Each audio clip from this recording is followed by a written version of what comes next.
अध्यक्ष मल्लिकार्जुन खरगे साहेब, राष्ट्रवादीचे सर्व आदरणीय शरद पवार साहेब, शिवसेनेचे सर्व आदरणीय उद्धव ठाकरे साहेब, आदरणीय काँग्रेस पक्षाचे महाराष्ट्राचे प्रभारी रमेश चन्नीथलाजी, संजय राऊतजी, माजी मुख्यमंत्री पृथ्वीराज चव्हाण साहेब, विरोधी पक्षनेते विजय वडेट्टीवारजी, माणिकराव ठाकरेजी, नसीम खानजी आणि सगळी आदरणीय नेते मंडळी, महाविकास आघाडीचं महाराष्ट्रामध्ये 2019ला सरकार आल्यानंतर एक मजबूत गठबंधन महाराष्ट्रामध्ये निर्माण झालं। अनेक वार महाविकास आघाडीवर केंद्रातल्या तानाशाह सरकारच्या मदतीनं झालं, पण त्याला सगळ्यांना जनतेची लढाई लढून आम्ही उत्तर देत राहिलो। आणि आता आज निवडणुकीचा महाराष्ट्रातला हा शेवटचा टप्पा, आज 5 वाजता प्रचार थांबणार आहे आणि आतापर्यंतच्या 4 फेजमध्ये झालेल्या निवडणुका आणि उद्या होणाऱ्या निवडणुकीलाही सुद्धा महाविकास आघाडीलाच महाराष्ट्राच्या जनतेचा मोठा पाठिंबा आहे असं चित्र आपण पाहतो आहे। आणि म्हणून भक्कम शक्तीनं महाराष्ट्राच्या आणि देशाच्या विकासाचं जे काही परिवर्तनाचा जो संकल्प लोकांनी घेतलेला आहे त्याला भक्कम पाठिंबा महाराष्ट्राच्या जनतेचा आशीर्वादाने या ठिकाणी मिळालेला आहे।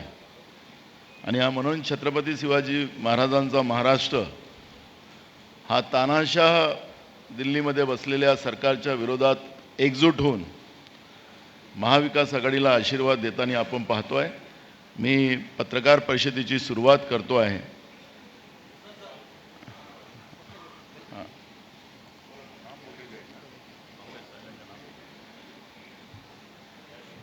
आदरणीय संजय राऊतजी मल्लिकार्जुन खरगे साहेबांचं पुष्पगुच्छ देऊन त्यांचं स्वागत करतील।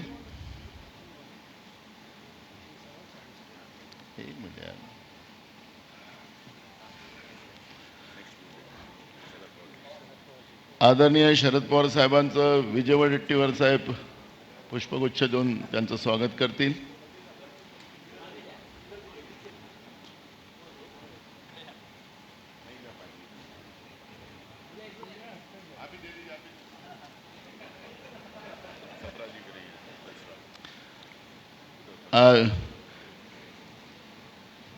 चरण सिंग सप्राजी आदरणीय उद्धव ठाकरे साहेबांचं स्वागत करतील। Sir thank you. आदरणीय खरगे साहेब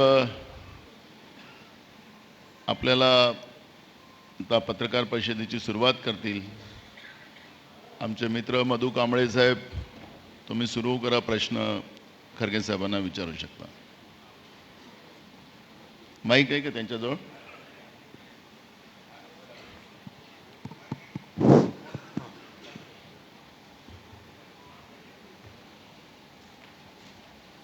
शरद पवार जी, उद्धव ठाकरे जी, नाना पटोले जी, संजय राउत जी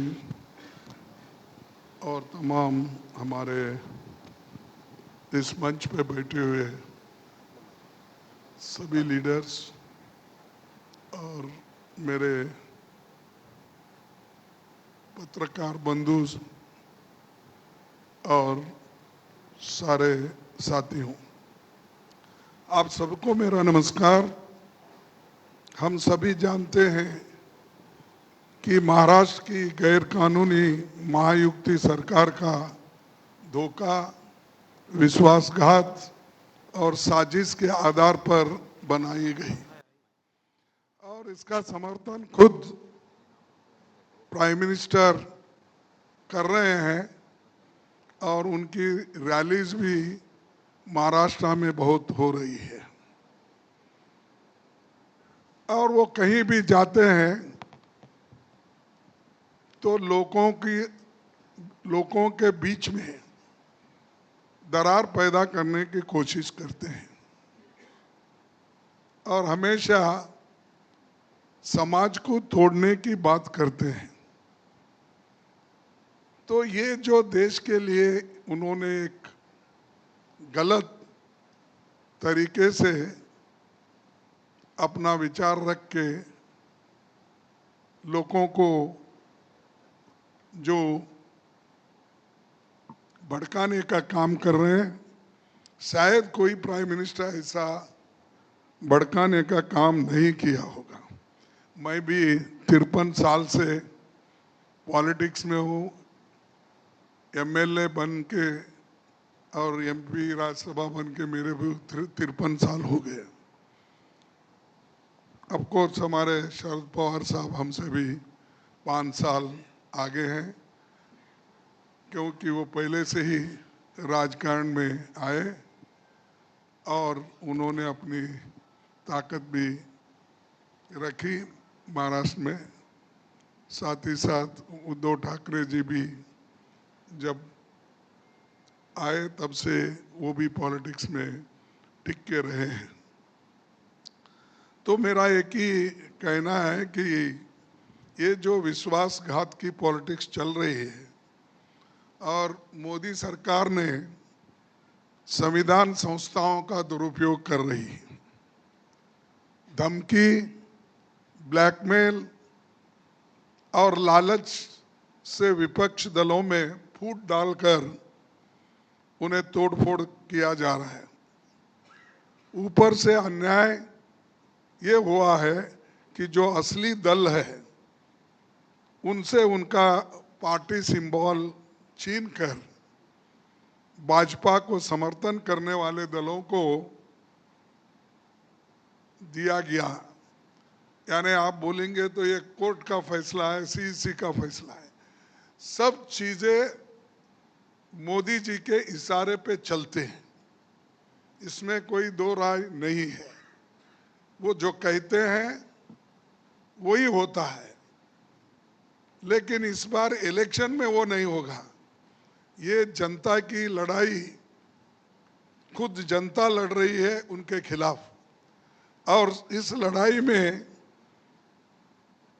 जनता जीतेगी और इनके जो कारनामे हैं उसके ऊपर अभी लोग बहुत नाराज हैं और यहाँ तक कि डेमोक्रेसी की बात बार बार वो करते हैं, लेकिन डेमोक्रेसी के तहत नहीं चलते। मैं सुना यहाँ पर कॉरपोरेशन के इलेक्शन भी 2 साल से नहीं हुए। यही डेमोक्रेसी है मोदी जी की। तो ऐसे कई चीज उन्होंने यहाँ पर महाराष्ट्र में नहीं, हर जगह ये काम किए हैं। और उनकी तोड़फोड़ नीति सिर्फ महाराष्ट्र तक की नहीं, पहले उसका वार हुआ कर्नाटक पर, उससे पहले वार हुआ मणिपुर में, गोवा में, और हमारे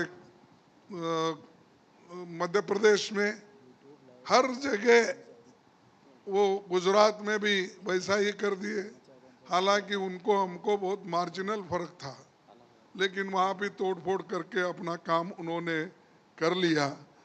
तो ये उनकी एक नीति है, तो उसके खिलाफ हम लोग गठबंधन के लोग लड़ रहे हैं मजबूती के साथ। और महाराष्ट्र में तो बहुत ही मजबूत है। मैं समझता हूँ 48 में सीट, यहाँ पर 48 सीट में कम से कम हमको 46 तक मिलेंगे, ऐसी एक हवा है और जनता खुद बोल रही है। इस बार मैं ये नहीं कहूँगा कि वो 0 पे रहेंगे, कुछ ना कुछ उनको मिलेगा जो बागी लोग हैं, लेकिन हमारी जो गठबंधन की पार्टियां हैं वो मैक्सिमम सीट लेकर वो बीजेपी को हराएगी। और दूसरी चीज ये है कि हमने चंद गारंटीज दिए हैं। जैसा कि हम कर्नाटक में दिए थे, हिमाचल में दिए थे, अपने तेलंगाना में दिए थे, वैसा ही ऑल इंडिया लेवल पे इंडिया गठबंधन के साथ बातचीत करके वो तो कॉमन मिनिमम प्रोग्राम तय होगा।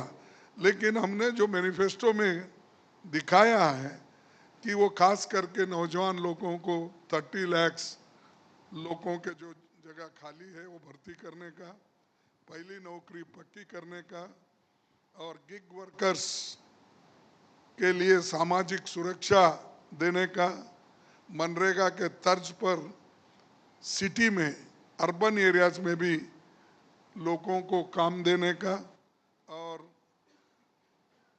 जो खास करके अपने युवाओं को जहां काम नहीं है उनको वहां पर हम ट्रेनिंग देकर 1 लाख रुपए सालाना उनको स्टाइफंड देके हम उनको भी ट्रेंड कर रहे हैं। उसके अलावा जो महिला महालक्ष्मी योजना, ये बड़ी योजना है हमारी, और इसमें 1 लाख करोड़ रुपए महिलाओं को हम सालाना देंगे जो मुखिया घर की होती है, सॉरी 1 लाख रुपए। तो उसी तरह 25 लाख का स्वास्थ्य बीमा हम देंगे, छात्रों का स्टूडेंट लोन भी माफ करेंगे, किसानों पर जीएसटी पूरी तरह हटा दिया जाएगा, क्योंकि फर्टिलाइजर पे, ट्रैक्टर पे, जो भी किसानों के इक्विपमेंट्स है उस पे हम जीएसटी पूरा हटा देंगे फर्टिलाइजर पे। और आखिरी में मैं ये कहना चाहता हूँ कि सबसे महत्वपूर्ण घोषणा, ये तो आर्थिक राजधानी है हमारे देश की, यहाँ रिजर्व बैंक भी यही है, सब कुछ यहाँ से निकलता है। लेकिन मोदी जी आने के बाद ऐसे शहर को भी उन्होंने निगलेक्ट किया, और बड़े बड़े जो भी है, मैं समझता हूँ एक बुलेट ट्रेन एक आया होगा, आया क्या? चाललंय, चाललंय, पण ते लवकर येणार नाही ते, कारण 10 वर्ष झालंय, पहिल्या वर्षीच त्यांनी केला होता अनाउन्स, आता पण तो आता तिसरं काय चौथं काय त्याला काय मिळणार नाही। पण वो बुलेट ट्रेन की भी बात की है, वो भी नहीं हुआ। अनएम्प्लॉयमेंट तो इतना बढ़ गया, महंगाई इतनी बढ़ गई, सब चीजें, तो इन्होंने जो कुछ कहा वो कर नहीं सके। और अगर हम गठबंधन की सरकार आएगी तो हमारा लोग जीएसटी को बदलकर एक सरल सिंगल रेट वाला जीएसटी सबके लिए लागू किया जाएगा। वो फायदेमंद मुंबई को भी होगा, व्यापारियों को भी होगा, और कंफ्यूजन कम होगा। ये हमारी जो मंशा है और ये जो हमने तैयार किया है लोगों के लिए, तो ये हम हमारे आगे आने वाले चुनाव के बाद लागू करेंगे। और मैं ये कहूँगा कि खास करके आज गठबंधन के तरफ सभी लोग देख रहे हैं, और गठबंधन पार्टी के लोग इस बार अपनी सत्ता जमाएंगे, और बीजेपी को कुछ नहीं मिलने वाला है, क्योंकि वो बहुत कुछ बोल रहे हैं। कल तो बहुत भाषण किए उन्होंने, और बहुत से गालियां भी अपोजिशन को उन्होंने दी। तो हर वक्त हमको देशद्रोही बनाते हैं, वो देशभक्त बनते हैं। और दूसरी एक है कि जो मोदी ने हमेशा बोल रहे हैं कि 5 केजी राइस मैं फ्री 80 करोड़ लोगों को दे रहा हूँ, तो हम उसको डबल करेंगे आने के बाद। और खासकर जो गरीब लोग, क्योंकि मैं उड़ीसा गया था, तो उसी वक्त उड़ीसा और दूसरे जगह जाने के बाद मैं देखा कि ये मिल के हम करेंगे, हम मिनिमम कॉमन प्रोग्राम में भी इसको लाएंगे, और इस बार 5 के बजाय 10 केजी हम लोगों को देंगे। ये तो फूड सिक्योरिटी एक्ट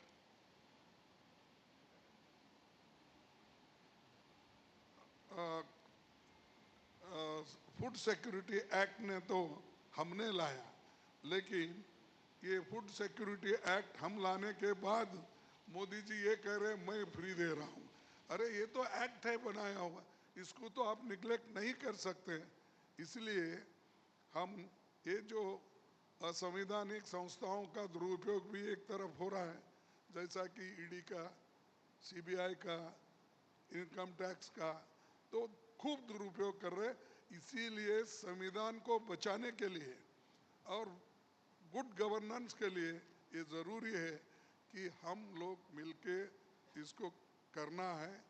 तो कम से कम इस बार हम लोगों को एक होने के बजाय ज़्यादा से ज़्यादा हमको जनता को फ़ायदा होगा और हम ये करके रहेंगे। और ये जो गलत तरीके से वो सबको धमका रहे, ईडी का, सीबीआई, उसका, ये धमकी अब आगे नहीं चलेगी जब गठबंधन की सरकार आएगी। और जो कुछ भी हो रहा है उसके बारे में और भी हमारे नेतागण बोलेंगे।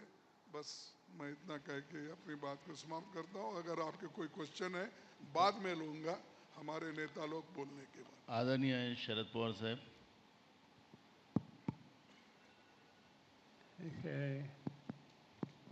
One issue was raised regarding Food Security Act. In fact, in 2004, under Manmohan Singh, Dr. Manmohan Singh, when we had taken responsibility to run the show, that time the food situation in the country was quite serious. In fact, I recollect as the then food minister, I had to import wheat and rice from some of the countries. That was the situation. But Dr. Manmohan Singh said, period, we took a challenge. We had grown lesser prices, essentially for communities. Then we have provided fertilizer, seeds, and all other activities. And until this situation was changed, after 10 years, when we have handed power to the new people, India was the self-sufficient in food security. India became the largest producer, second largest producer of the wheat in the world. India becomes the largest producer of rice in the world. That was the situation which in our regime ultimately resolved. And at that time only, this issue which was raised by Kharge just now regarding Food Security Act that was introduced in the parliament and that was unanimously passed. So whatever Mr. Modi might be saying today is that we have taken this major decision, that is not at all correct. This decision was taken by previous government and the food security situation has been substantially improved with the initiative from farming community and government. Thank you. आदरणीय उद्धव ठाकरे साहेब.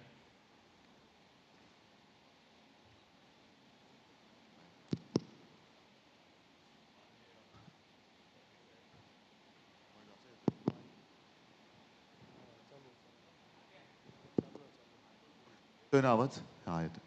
माननीय खरगे साहेब, माननीय पवार साहेब, व्यासपीठावरील सर्व मान्यवर आणि उपस्थित पत्रकार बांधवांनो, भगिनींनो, 4 जूनला आपल्या देशातलं जुमला पर्व संपतं आहे आणि 14 साली जे मोदीजी म्हणालेले त्या आजची दिनाची सुरुवात येत्या 4 जूनपासून होईल, कारण इंडिया आघाडीचं सरकार या देशामध्ये येते.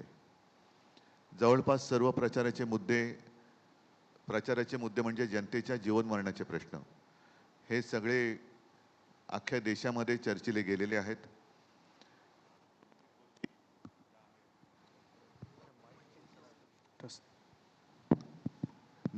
हा मध्ये येतोय, नाही येतो आवाज, नाही तर ठेवतो. 2-3 गोष्टी ज्या आहेत ज्याचा उल्लेख खरगे साहेब आपणही केला, पवार साहेब आपणही केला.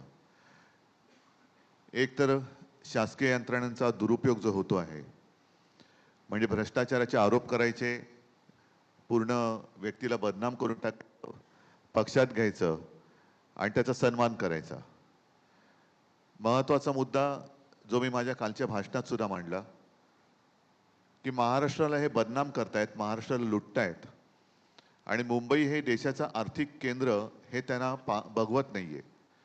मुंबईची लूट करायची आणि सगळं काही गुजरातला घेऊन जायचं, ही मुंबई आणि महाराष्ट्राची लूट आपलं इंडिया आघाडीचं सरकार थांबवेल आणि परत एकदा महाराष्ट्राचं वैभव जेवढं होतं त्याच्यापेक्षाही अधिक कित्येक पटीने हे महाराष्ट्रात आम्ही परत आणू. सध्या एकूणच जो कारभार चाललेला आहे असा कारभार जगात कुठेही नसेल. एका घटनाबाह्य सरकारच्या प्रचारासाठी आणि त्यांच्या उमेदवारांसाठी, गद्दारांच्या प्रचारासाठी देशात पंतप्रधान येत आहेत. असं कोणताही देश नसेल की घटनाबाह्य आहे. अजूनही सर्वोच्च न्यायालयाचा निकाल आलेला नाही, सर्वोच्च न्यायालयाने ताशेरे मारलेले आहेत, तरी देखील अक्षरशः लाज सोडून प्रधानमंत्री महाराष्ट्रामध्ये येऊन घटनाबाह्य मुख्यमंत्र्यांना, घटनाबाह्य उपमुख्यमंत्र्यांना सोबत घेऊन हे आपल्या हुकुमशाहीचा प्रचार करतायत. असा प्रकार कधीही कुठे घडलेला नव्हता. आणि मी जे काय म्हणतो की जे देतील साथ त्यांचा करू घात, 1-1.5 वर्षापूर्वी भारतीय जनता पक्षाचे अध्यक्ष नड्डा हे म्हणाले होते की या देशामध्ये एकच पक्ष राहील. मी कालच माझ्या एका मुलाखतीत म्हटलंय की आम्हाला हे नकली सेना म्हणतात, उद्या RSSला सुद्धा हे नकली संघ म्हणतील. आणि योगायोग असेल काही असेल, खरगे साहेब आजच्या इंडियन एक्सप्रेसमध्ये नड्डा साहेबांची मुलाखत आलेली आहे, त्याच्यात त्यांनी म्हटलं की आता भाजपा हा स्वयंपूर्ण झालेला आहे, त्याला RSSची गरज नाही. म्हणजे आता पुढच्या वर्षीचं 100वे वर्ष म्हणजे 16वं वरीस धोक्याचं म्हणतात तसं संघाला 100वे वरीस धोक्याचं होते की काय, कारण संघाला सुद्धा हे नष्ट करून टाकतील. आणि हेच एक कल्ली कारभार हा संपूर्ण देशामध्ये चालू ठेवतील. ही हुकुमशाहीची नांदी आहे. ज्यांनी आपल्याला राजकीय जन्म दिला त्याच पक्षाला, त्याच संघाला किंवा त्या संस्थेला संपवायला निघालेले आहेत. आणि त्याच करता मी जे काल म्हटलं की यांना गद्दारांची घराणेशाही चालते पण प्रमोद महाजनांची चालत नाही, आमची चालत नाही, हा सगळा प्रकार हा घृणास्पद आहे. त्याच्यावरती मी वेळोवेळी बोललेलो आहे. आज सुद्धा आणखीन काही आपल्याला प्रश्न असतील तर आमच्या तिघांपैकी आपण कोणाला विचारा, आम्ही त्याच्याबद्दल उत्तर देऊ. एकच मिनिट, सॉरी, जो कालच्या सभेत मला बोलण्याचा एक मुद्दा होता की यांचा पैशाचा वाटप हा मोठ्या प्रमाणावरती चालण्याच्या तक्रारी आमच्याकडे येत आहेत. 50 खोके आता फुटलेले आहेत आणि सगळीकडे त्याचं वाटप होतंय. मात्र काही ठिकाणी अशा तक्रारी आल्यात, ज्या तक्रारी आम्ही निवडणूक आयोगाकडे गेलेल्या आहेत की ज्या वस्त्यांमधनं मतदान होण्याची शक्यता भाजपला कमी वाटते, तिथल्या काही लोकांना आधीच ते बोटाला शाई लावत आहेत. म्हणजे ही शाई बाहेर आली कशी, तो एक निवडणूक आयोगाकडे आम्ही प्रश्न उपस्थित केलेला आहे. आधीच बोटाला शाई लावली म्हणजे ती व्यक्ती ही मतदान करूच शकणार नाही, एवढ्यापर्यंत यांची मजल गेलेली आहे. तर मी आपल्या माध्यमातून उद्या जिथे जिथे निवडणुका होणार सर्व निवडणूक यंत्रणेला आणि आमच्या तिन्ही पक्षांच्या कार्यकर्त्यांना सतर्क राहण्याच्या सूचना देत आहे की असा कुठे जर का गैरप्रकार आढळला तर त्या पोलिसांच्या ताब्यात द्या.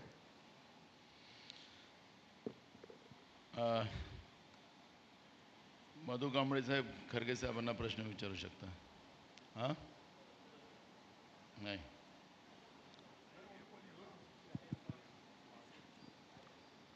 विनय देशपांडे साहेब यांना ठाकरे साहेबांना विचारा तुम्ही प्रश्न.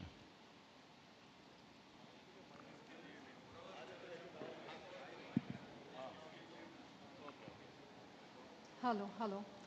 मी विनया देशपांडे, CNN न्यूज 18मधून. मला तुम्हाला विचारायचं आहे, गेले काही दिवस तुम्हाला उद्धव ठाकरेजी गेले काही दिवस सतत भाजपाकडून पाकिस्तानचा उल्लेख केला जातोय. पाकिस्तानला सतत या इलेक्शनमध्ये आणलं जात आहे. थोडक्यात कालही जेव्हा मोदीजी आले तेव्हा म्हटले की पाकिस्तानमधून ट्विट्स होत आहेत राहुल गांधींच्या सपोर्टमध्ये, किंवा तुमच्या रॅलीजमध्ये पाकिस्तानचे झेंडे फडकवले जात आहेत आणि पाकिस्तानात जल्लोष होईल. तर सतत हे जे पाकिस्तानबद्दलचं नरेटिव्ह बिल्डअप करायचा प्रयत्न केला जातोय, त्याच्याबद्दल तुम्हाला काय वाटतं? आणि दुसरा प्रश्न, आत्ता खरगेजी म्हटले की 46 जागा तुम्हाला मिळतील 48 पैकी. मी थोडं करेक्शन करतो, मी तर म्हणतो 48च्या 48 मिळतील. बरं, तुम्ही म्हणताय की 48चे 48 मिळतील, पण ह्या निवडणुकीच्या निकालांचा इम्पॅक्ट फक्त राष्ट्रीय लेवलवर नाही आहे. महाराष्ट्र देशातलं दुसरं मोठं राज्य आहे आणि त्याचा इम्पॅक्ट देशावरही पडतो. मुख्यत्वे महाराष्ट्रात इलेक्शन्स आता ह्याच्यानंतर होत आहेत. ह्या रिझल्ट्सचा इम्पॅक्ट महाराष्ट्रात कसा होईल? तुमची युती ह्यानंतरही महाराष्ट्राची निवडणूकही अशीच लढेल का? थँक्यू. पहिल्या प्रथम पाकिस्तानच्या प्रश्नाला उत्तर देतो. मनी वसे ते स्वप्नी दिसे. त्याच्यामुळे भाजपच्या मनामध्ये पाकिस्तान आहे. मोदींना सुद्धा अजूनही नवाज शरीफच्या केकची आठवण येतेच, कारण त्या केकची चव काही न्यारीच असावी म्हणून त्यांना सातत्याने पाकिस्तान आठवतो आहे. मी काल जे म्हटलं की एखादं मूल भुकेने कळवळून रडायला लागलं तर त्याला भूताच्या गोष्टी सांगून शांत करता येणार नाही, कारण त्याच्या पोटात आग भडकलेली असते. आत्तापर्यंत मोदी आणि भाजपने हेच केलं की जेव्हा देशाने आक्रोश केला, भूक लागले, नोकरी पाहिजे, रोजगार पाहिजे, सुरक्षा पाहिजे, त्या वेळेला त्यांनी पाकिस्तानची भीती दाखवलेली आहे. आता याच्यामध्ये गेल्या वेळेला पुलवामाचा जो हल्ला झाला होता त्याच्याबद्दल तत्कालीन जम्मू काश्मीरचे राज्यपाल सत्यपाल मलिक यांनी जो एक खुलासा केला किंवा यांचं जे भांडं फोडलेलं आहे त्याच्याबद्दल यांच्याकडे उत्तर नाही आहे. आणि सत्यपाल मलिकांचा आरोप किंवा त्यांची माहिती ही फार गंभीर आहे. केवळ आणि केवळ निवडणूक जिंकण्यासाठी भाजपने तो हल्ला घडवून आणला होता का, असा त्याचा दुसरा अर्थ निघू शकतो. आता पाकिस्तानचा झेंडा हा मी तरी कधी बघितलेला नाही आणि तो भारतीय जनता पक्षाला माहिती असेल म्हणून त्यांना तो दिसला असू शकतो. पण हे कुभांड रचायचं आणि त्याच्यासाठी मी काल एक ती संपत सर यांची कविता एक त्यातल्या 4 ओळी ऐकवल्या, ज्याचा अर्थ असा आहे की मूलभूत जे प्रश्न आहेत तिथून भरकवटण्यासाठी हे असे काहीतरी नरेटिव्ह सेट करण्याची त्यांची एक कल्पना असते, पण आता ती चालणार नाही आहे. कारण देश म्हणतो की पाकिस्तानवर तुम्ही आत्तापर्यंत केलंत काय? 10 वर्ष त्यांना धडा शिकवणार होता, अजूनही पाकव्याप्त काश्मीर आलेलंच नाही आहे. मात्र चीन घुसायला लागलेलं आहे. चीन लेह लडाखमध्ये घुसतोय. तिथे सोनम वांगचुक हे उपोषणाला बसलेले, त्यांच्याकडे मोदी नाही गेले ना शहा गेले. अरुणाचलमध्ये चीन घुसलेला आहे. चीनने आपल्या तिथल्या गावांची नावं बदललेली आहेत, तरी देखील हे निर्लज्जपणाने म्हणतायत की नाव बदललं तरी काय झालं. म्हणजे यांना कशातच काही पडलेलं नाही आहे, फक्त तोडाफोडा आणि राज्य करा याच्यावरती त्यांचा भर आहे. आणि आपण जो प्रश्न विचारला की पुढची विधानसभा निवडणूक अशीच होईल का, अशी नाही होणार, कारण तेव्हा आमचं सरकार केंद्रात आलेलं असेल. त्याच्यामुळे अधिक ताकदीने आम्ही ती लढणार आणि आम्ही ती जिंकणार. माझा प्रश्न उद्धवजींसाठी आहे. मी संदीप एक राजपूत. मिनिट दिनेश मोरे.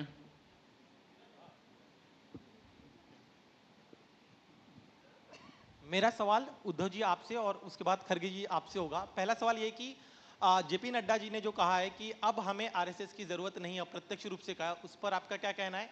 खड़गे साहब, आपसे मेरा सवाल ये है कि कल नरेंद्र मोदी जी ने बाराबंकी की सभा में कहा है कि अगर आपकी सरकार आती है तो आप लोग राम मंदिर पर बुलडोजर चलवा देंगे, उस पर आपका क्या कहना है? Thank you.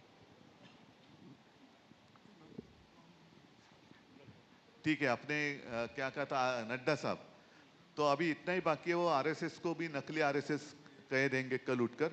और मुझे तो अभी आरएसएस को खतरा महसूस हो रहा है मुझे, क्योंकि आरएसएस को वो उसके ऊपर वो बंदी लगाएंगे. भाई जर का ते असं म्हणतात की राम मंदिरावरती काँग्रेस बुलडोजर चलाएगी तो आरएसएस पर बैन भाजपा लगाएगी.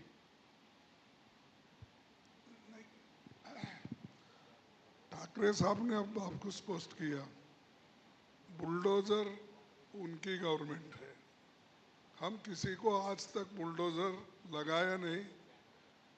और ये जो भगवान की मंदिर जो ट्रस्ट के ओर से बनी है, अभी बनने में है, ये जनता में एक भ्रम पैदा करने के लिए और जनता में एक रोष पैदा करके इंस्टिगेट करने का, ये तो मैं समझता हूँ ये तो इलेक्शन कमीशन उनके ऊपर एक्शन लेना चाहिए.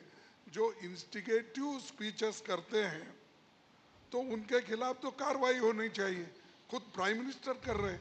अगर कोई छोटा मोटा नेता करता तो हम मानेंगे, ये बुलडोजर लगाएंगे, वो लगाएंगे. जो चीज़ें हम नहीं कर सकते, इम्पॉसिबल है, और उसको उन्होंने ऐसा लोगों को भड़का रहे, तो ये कभी नहीं होगा.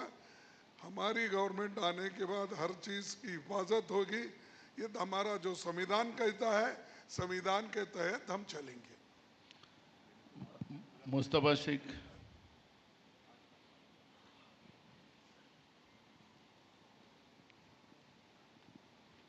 सर प्रश्न इस तरह है कि पीएम मोदी हर चीज़ में क्लैरिटी रखते हैं, लेकिन मुस्लिम वोट के मुद्दे पे कहीं ना कहीं क्लैरिटी नहीं है। इंटरव्यू में एक बात है और स्पीचेज में दूसरी बात निकल के आ रही है। ऐसा आपको क्यों लगता है?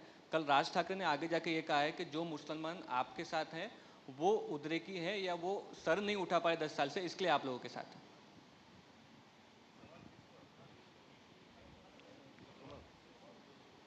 उद्धव जी,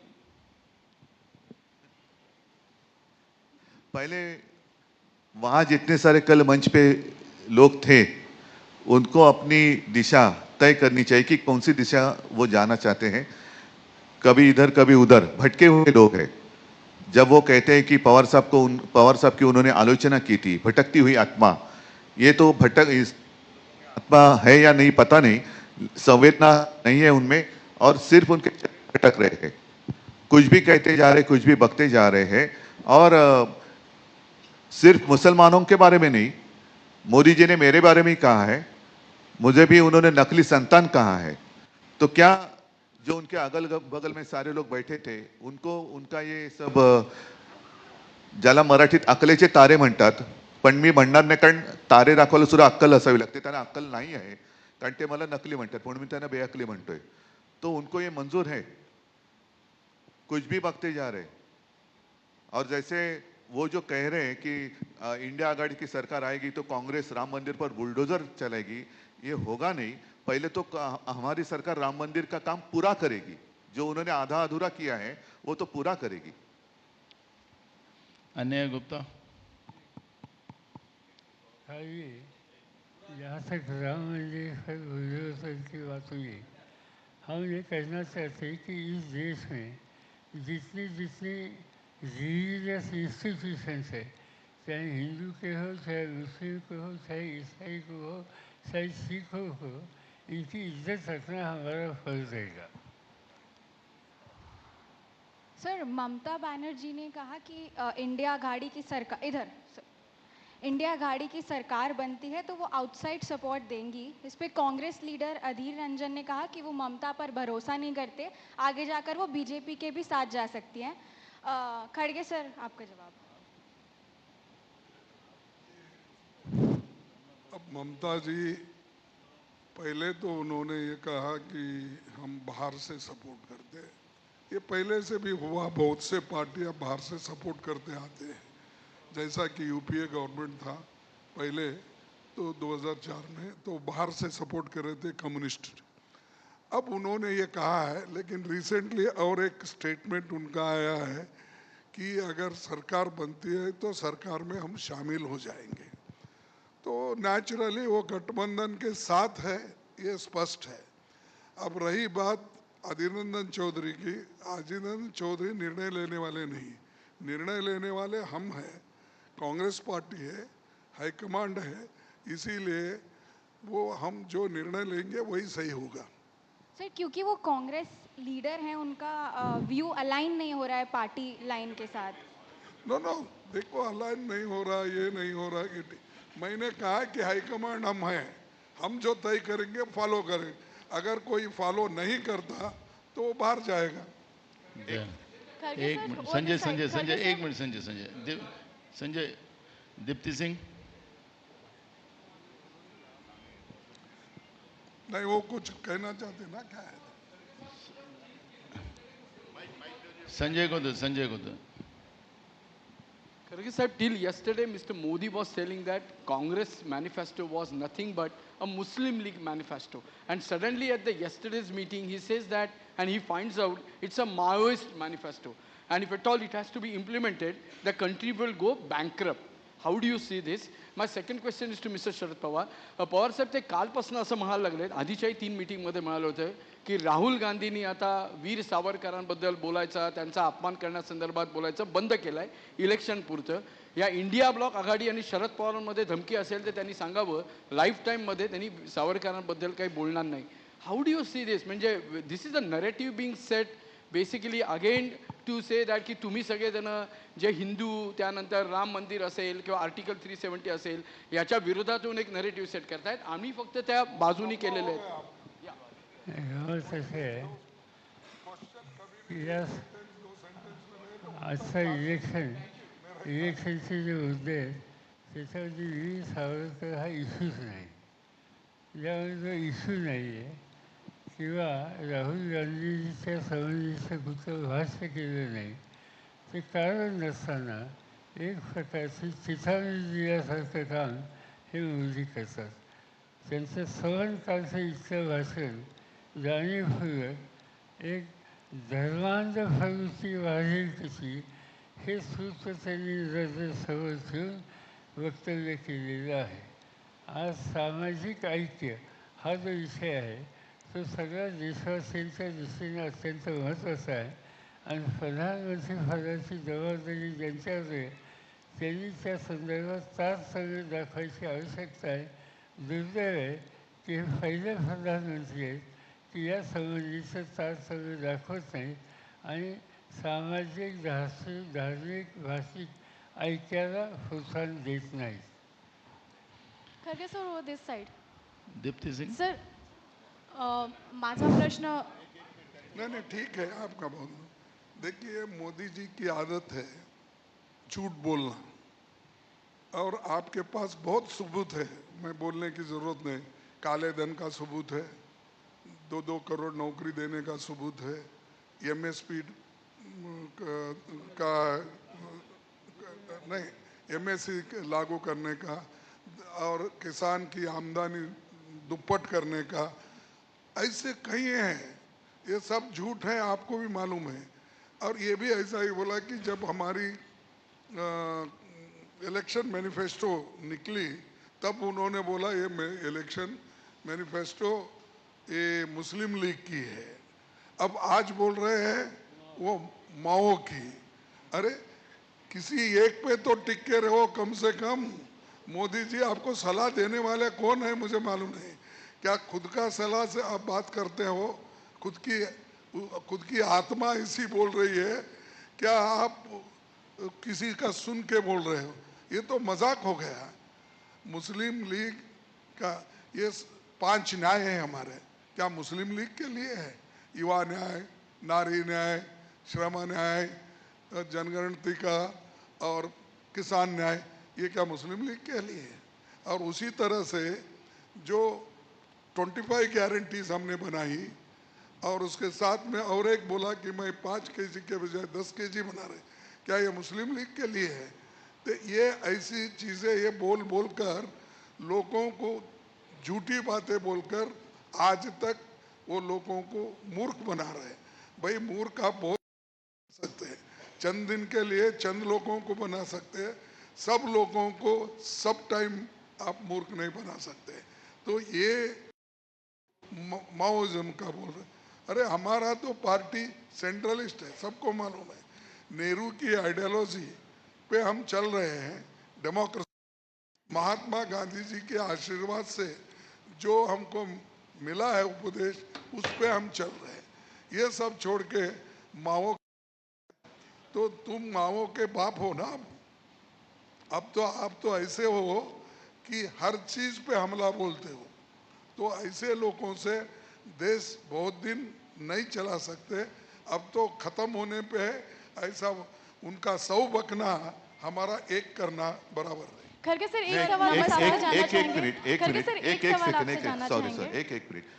बीच में आपने जो सवाल पूछा था ना, कल किसी ने मंच से कहा था मुसलमान हमारे साथ आ रहे हैं, तो जिन्होंने वो सवाल पूछा तो मोदी जी को कहो, पूछो कि उनको अगर आपने साथ लिया है तो उत्तर भारतीय और जैन लोगों को आप जवाब क्या देंगे? Kharge sir this way. Sir एक सवाल आपसे जानना चाहेंगे, क्या कांग्रेस दिल्ली में आपसे दूरी बना रही है? क्या केजरीवाल को कांग्रेस सपोर्ट करेगी? अलग अलग स्टेट में अलग अलग अलायंस है. हम सिर्फ दिल्ली में 3 सीटों पे अलायंस है, चंडीगढ़ में अलायंस है. बाकी कहाँ पर हमने उनको सीट एडजस्ट करके दिया है गुजरात और इसमें हरियाणा में, वो हम वहाँ पर काम करेंगे। जहाँ पर हम पंजाब में लड़ रहे हैं एक दूसरे से, लड़ते रहेंगे। ये डेमोक्रेसी है, ये तो ऑटोक्रेसी नहीं है। जहाँ हम जम सकते हैं बराबर, वहाँ एक दूसरे की मदद करके बीजेपी को हराने के लिए जो करना है हम करेंगे। मी थोडंसं माझं please please please please please please please मी फक्त थोडंसं एकदा मला थोडं कॉपरेट करा आपण पण. बोला सर. मी सिंग तुम्ही एकदा प्रश्न विचारा तुमचा. उद्धवजी नमस्कार. मी 2 मिनिटं. उद्धवजी नमस्कार, मी दीप्ती सिंग मिड्डे. मला हे विचारायचं आहे, at the end of your address आपण म्हणालात की काही काही ठिकाणी असे कंप्लेंट्स आले आहेत की जिथे लोक वोटिंग नाही करत आहेत त्यांच्या हातावर शाही लावून हे करतात. ही मुंबईची एरिया आहेत आणि ह्याच्यावर ऑफिशियल कंप्लेंट झाली आहे का आपल्याकडून? हो, जिथे जिथे आमच्या लक्षात येते. मुंबईमध्ये तसं घडलेलं नाही, पण मुंबईमध्ये घडेल, कारण मुंबईच्या बाहेर जिथे मतदान झालेलं आहे तिथल्या काही तक्रारी आमच्याकडे आलेल्या आहेत. म्हणून आजच मी आपल्या माध्यमातून, म्हणजे चॅनल्स आहेत त्यांच्या माध्यमातून जनतेला सुद्धा सावध करतोय, कारण असं करणं म्हणजे आपलं भविष्य आणि आपला देश विकण्यासारखं आहे. अभिनय देशपांडे सर. राकेश सर. एक मिनिट मला कॉपरेट करा, मग मी तुम्हाला जनरल प्रश्न विचारला देतो. ना एक मिनिट मला कॉपरेट करा. राकेश. अभिनय, तुम्हारा आवाज मोटा है, थोड़ा बोलो. सर तब तक मैं एक सवाल पूछ लेता हूँ. मेरा सवाल जो है खड़गे जी आपसे है, आरक्षण को लेकर के दो बातें हो गई हैं. एक तो मोदी जी कहते हैं कि धर्म के नाम पे आरक्षण वो कभी होने नहीं देंगे, लेकिन मेरा जो सवाल है वो आम जनता से जुड़ा हुआ है. क्या आपकी सरकार आएगी तो आप सभी जो आरक्षण है वो रद्द करके सिर्फ जो आर्थिक रूप से कमजोर हैं उन्हें आरक्षण देने की आप फेवर में होंगे या नहीं होंगे? आपका आरक्षण पे आपकी सरकार का क्या स्टैंड होगा? देखो, हमने जो संविधान में जो आरक्षण दिया गया है उसके साथ है, और जो वीकर सेक्शंस के लिए, इकोनॉमिकली वीकर सेक्शंस के लिए जो 10% बनाए हैं वो नेचुरली वो वैसा ही रहेगा. और हर चीज़ को हम ये नहीं कहते कि आरक्षण हम दूसरों को देंगे, तीसरों को देंगे. जो जो ये स्टेट सब्जेक्ट्स हैं, जिस स्टेट से रेकमेंड होकर आते हैं उसको तो इलेक्शन, अपना backward class commission, SC ST commission, ST commission, ये लोग छानबीन करके भेजते हैं. तो ये तो मुद्दा ऐसा नहीं कि आज आप बोले, आप कहे मैं यस बोलूं, ऐसा नहीं हो सकता. इसको एक प्रोसीजर है, और जो रिजर्वेशन ऑलरेडी संविधान में है वो तो रहेगा ही, उसको कोई टच नहीं करेगा, कर भी नहीं सकता. अगर करा तो बहुत बड़ा आंदोलन होगा. हॅलो. उद्धवजींच्यासाठी माझा हॅलो सर. सर इकडे. सर तुमच्या लेफ्ट साईडला sir. Here sir. Abhinay Deshpande from The Hindu.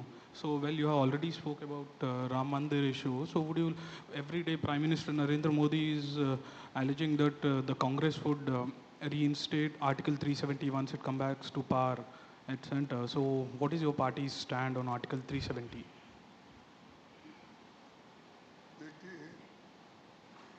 Whatever we have promised in our election manifesto, that we will do. Whatever he says, I am not responsible to reply for every question. He speaks like anything. कभी बोलता है कि माओ के manifesto है, कभी ये कहता है कि मुसलमानों का मैनिफेस्टो ये फॉलो कर रहे हैं. तो ऐसे जो उनके लोगों को भ्रमित करने का काम वो कर रहे हैं, उसमें मैं उस सवाल पे मैं जाना नहीं चाहता. सर एक प्रश्न उद्धव जी से है मेरा. सर एक प्रश्न उद्धव जी से है. सर आप काँग्रेस के आर्च रायवल रह चुके हैं इतने साल. एवढे वर्ष तुम्ही आर्च रायवल होते काँग्रेसचे, आणि तुमचे कार्यकर्ता ते स्मूथली काँग्रेससाठी वोट करणार का ह्या इलेक्शन मध्ये? Because since the foundation of your party करून झाले ऑलरेडी. जिथे जिथे मतदान झाले तिकडे करून झाले. थँक्यू. उद्धवजींच्यासाठी माझा एक प्रश्न आहे. उद्धवजी तुम्ही इंडिया आघाडीच्या व्यासपीठावर हिंदू शब्द, अरे आता प्रचाराचा आखरी दिवस आहे आज.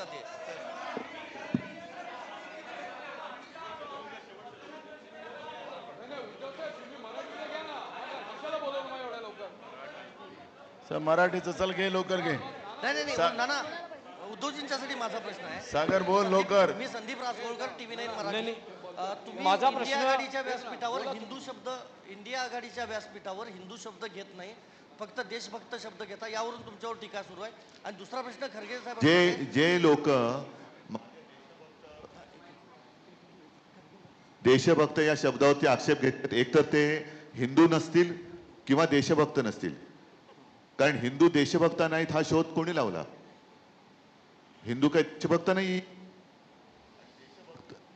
देशभक्त असणं हा काही गुन्हा आहे? अत्यंत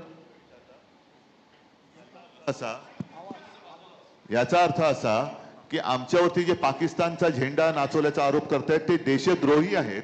आणि मी देशभक्त शब्द वापरल्यानंतर ज्यांना आक्षेप आहे ते देशद्रोही आहेत. आणि हिंदू तर नक्कीच असतील असं मला वाटत नाही, कारण या देशातले आम्ही सर्व हिंदू हे देशभक्तच आहोत. आणि देशभक्तांमध्ये सर्व आहेत, अगदी मुसलमान सुद्धा आहेत, ख्रिश्चन सुद्धा आहेत, शीख तर आहेतच आहेत. जी लोक शेतकऱ्यांच्या आंदोलनाला नक्षलवादी म्हणतात, देशद्रोही म्हणतात आणि संघाचे कार्यवाह होसबळे हे शेतकऱ्यांच्या आंदोलनाच्या माध्यमातून अराजक येते, त्याला अराजकता मानतात, ते देशभक्त आहेत असं म्हणणारे असं मला वाटत नाही. आणि परत सांगतो, माझ्या देशभक्त या शब्दाला आक्षेप घेणारे हे देशद्रोही आहेत. खरगे सागर सागर खरगे साहेब आणि उद्धव ठाकरेंना आहे. खरगे साहेब, माझा ऑपरेशन प्रश्न लोटस माझा एकच प्रश्न आहे चार खरगे साहेब आणि उद्धव ठाकरेंना. लोकसभा निवडणुका आता अंतिम टप्प्यात आहेत. अशा वेळेस इंडिया आघाडीमध्ये पंतप्रधान पदाच्या चेहऱ्यावर काही सहमती बनली आहे का? राहुल गांधी हे या सरकारचं नेतृत्व करतील जर संख्याबळ बनलं तर. उद्धव ठाकरे तुमची स्वतःची इच्छा आहे का जर असं सरकार बनलं तर नेतृत्व करण्याची? आम्ही इंडिया आघाडी ही देशातली लोकशाही आणि देशाचं स्वातंत्र्य टिकवण्यासाठी केलेली आहे. अत्यंत एक गमतीची गोष्ट आणि महत्त्वाची गोष्ट अशी आहे की आमच्या इंडिया आघाडीकडे अनेक चेहरे आहेत. आम्ही वर्षाला एक पंतप्रधान करू शकतो असं पंतप्रधान म्हणतात. याचा अर्थ त्यांनी मानलेलं आहे की त्यांचं सरकार येत नाही. आमच्याकडे चेहरा कोणा प्रश्नच नाही आहे. प्रश्न आहे तो भाजपाकडे, कारण भाजपाकडे एकच चेहरा आहे आणि तोही चेहरा चालत नाही. तोही भाजप काही म्हणू दे, भाजप म्हणजे कोण ब्रह्मदेव नाहीये. त्याच्यामुळे भाजप काही म्हणू दे, पद हे फिरता चषक आम्ही इंडिया आघाडी म्हणून बोलतोय. भाजप म्हणजे आणि नरेंद्र मोदी म्हणजे ब्रह्मदेव नाही.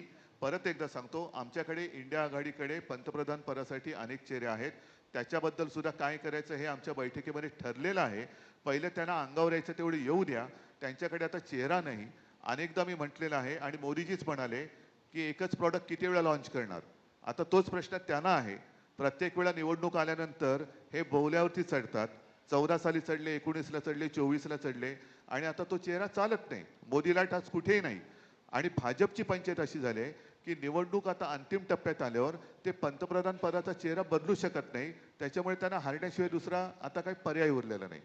पवार साहेबांना प्रश्न आहे माझा. पवार साहेब, आता काँग्रेस अध्यक्षांनी म्हणजे राष्ट्रीय अध्यक्ष साहेबांनी आणि उद्धवजींनी एक वेगवेगळे महाविकास आघाडीचे विजयाचे आकडे सांगितले.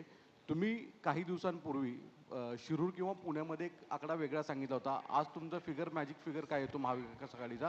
आणि दुसरा उद्धव साहेबांना प्रश्न आहे, काल राज ठाकरे यांनी थेट सांगितलं की पंतप्रधान झालेच मोदी, कारण की नेहरू नंतर ते होणारे तिसरे पंतप्रधान असतील. त्यावर तुमची प्रतिक्रिया काय? मला नाही वाटत हे लक्ष देण्यासारखं विधान आहे त्यांचं. मोदींनी सुद्धा त्यांच्याकडे लक्ष नाही दिलं, त्यांच्या मागण्यांकडे लक्ष नाही दिलं, तर मी का देऊ? असं आहे की माझं स्वतःचं असेसमेंट सांगितलं होतं. आत्ताच आपण खरगे साहेबांच्या त्यांच्याकडची माहिती ही अधिक लेटेस्ट आहे. त्यामुळे त्यांनी जो आकडा सांगितला 1 लाख आणि त्याच्या आसपास आहोत.